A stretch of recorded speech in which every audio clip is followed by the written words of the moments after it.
Praise the Lord.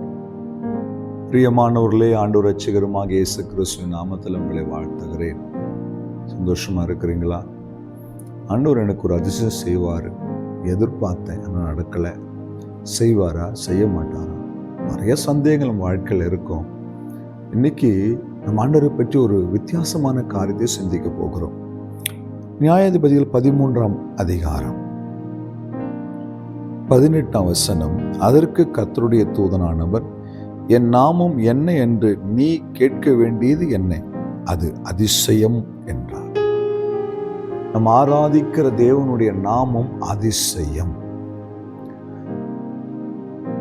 ஏசாயா தீர்க்கதரிசன புத்தகத்தில் வாசிக்கும் போது அவர் அதிசயமானவர். நம்ம ஆராதிக்க தேவன் யாருங்க? அதிசயமானவர். அவர் நாமம் என்னங்க? அதிசயம். அப்படி அதிசயமானவர், அதிசயம் என்கிற நாமம் உடையவர் உங்களுக்கு எனக்கு என்ன செய்ய போறார்? அதிசயமான காரியங்களை செய்ய போறார். ஆங்கிலத்தில் அவர் கேட்கிற வார்த்தை, என்னால் செய்யக்கூடாத அதிசயமான காரியம் ஒன்று உண்டா என்று எரேமியா பார்த்து கேட்டார். எரேமியா பதில் சொல்றாரு, உம்மால் செய்யக்கூடாத அதிசயமான காரியம் ஒன்றுமில்லை. அதிசயமானவர் அதிசயமானவரை செய்வார். உங்களுக்கு ஒரு அதிசயம் நடக்கணும். என்ன நடந்துச்சுன்னே தெரியல, அதிசயமா இருக்குது, நம்ப முடியல, ஆச்சரியமா இருக்குது.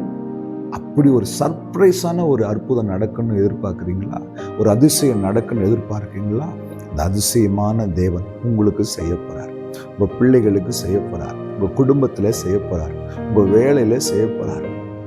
எனக்கு ஆண்டவர் அதிசயம் செஞ்சிட்டாரு, நீங்க பூரிச்சு போகும்படியான அதிசயமான காரியங்களை உங்க வாழ்க்கையில கர்த்தர் செய்ய போகிறார். அவர் நாமம் அதிசயம். உங்களுக்கு பெற்றுக்கொள்வதற்கு ஆசையா இருக்குதா? ஆண்டவர்கிட்ட கேளுங்க, நீர் அதிசயமானவர், உம்முடைய நாமம் அதிசயம், எனக்கு ஒரு அதிசயத்தை செய்யுங்கப்பா. நான் எதிர்பார்த்திருக்கிற அதிசயத்தை எனக்கு செய்யுங்க, என்னை சந்தோஷப்படுத்துங்கப்பாட்ட கேளுங்க.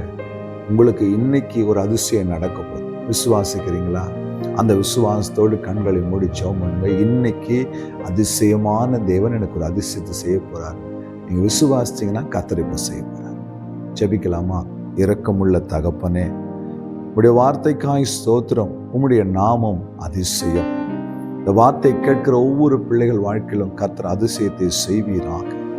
புதிய காரியங்கள் நடக்கட்டும். தடைப்பட்ட காரியங்கள் ஆண்டவரே இப்போது தடைகள் விலகட்டும். நன்மையும் கிருபையும் தொடரட்டும். இயேசு கிறிஸ்துவின் நாமத்தில் பிதாவே, ஆமென்.